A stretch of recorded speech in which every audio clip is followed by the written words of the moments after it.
Well, good Saturday morning to one and all. Hopefully, everybody's getting to sleep in today. And if not, then I hope your chores go well.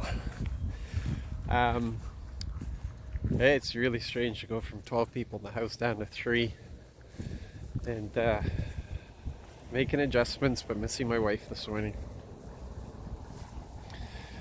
Continuing to read through Ezekiel, and we're dealing with some things that are really counterintuitive. Here we're finding the Lord is getting after them because they were not cooperative with their captors.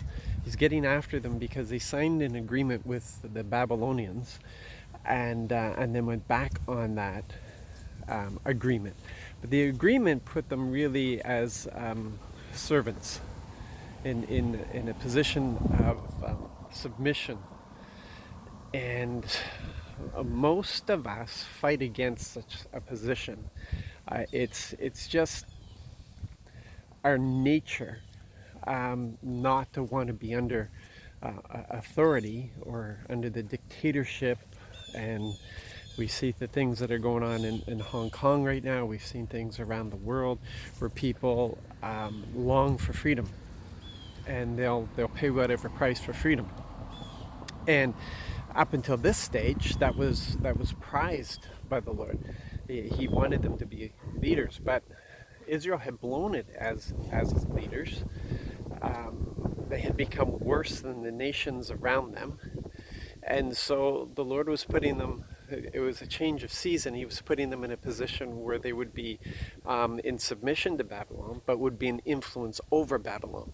We see this through the different stories that we have, what was happening at this time. And so here he is getting after them because they're fighting against their captors. They're rebelling. There's a lot of things that we struggle with concerning the kingdom because it's counterintuitive.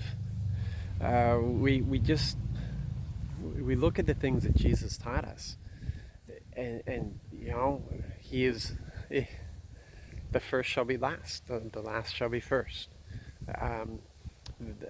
There are things. If you want to be a leader in the kingdom, you have to be a servant. If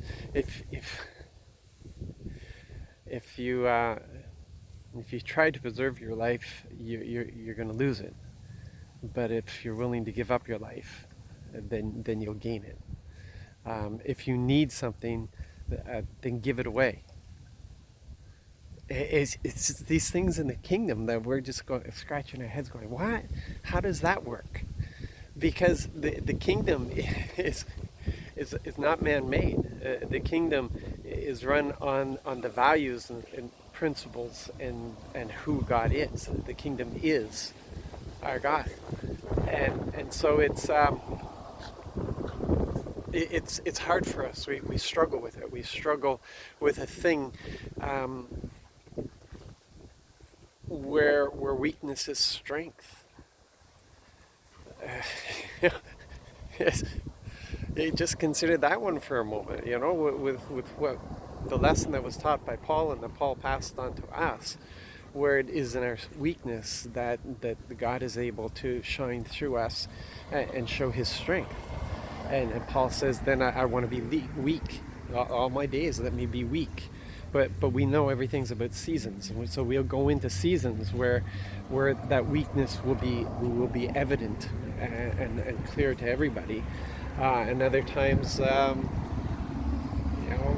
we'll be called upon to use what we're strong in. So the thing about the kingdom is we need the Holy Spirit to understand the kingdom. We need the Holy Spirit as our teacher. We need the Holy Spirit as our guide. None of this makes any sense without the Holy Spirit. Only the Holy Spirit helps us to understand these things and brings us into a position of strength, of encouragement, of joy. There are things that he walks us through because he wants us to be absolutely dependent on him, not independent. So he'll bring us into these seasons that look like it's weakness, but it's actually for our strengthening. And we're going, what? And without the Holy Spirit to interpret that for us and to help us to understand that, we can be discouraged and destroyed. So it's really important that we stop trying to figure things out according to our wisdom. It's all based upon our relationship with God. It's all based upon what He teaches us, what He shows us. We can't figure this stuff out in our own knowledge and our own wisdom. We need Him to do that for us. That doesn't excuse us for. We have to study the Word because that is the revelation, but we will not understand the revelation without the Holy Spirit. So, listen, guys, get on board with the Holy Spirit. Get on board with the Holy Spirit. And if you don't have a relationship with the Holy Spirit, then you're going to be struggling for a very long time because you're constantly going to be fighting against what God is doing. So I just want to encourage you with that. Yeah, it sounds like encouragement, right? Okay. So anyways, that's a lot for a Saturday morning.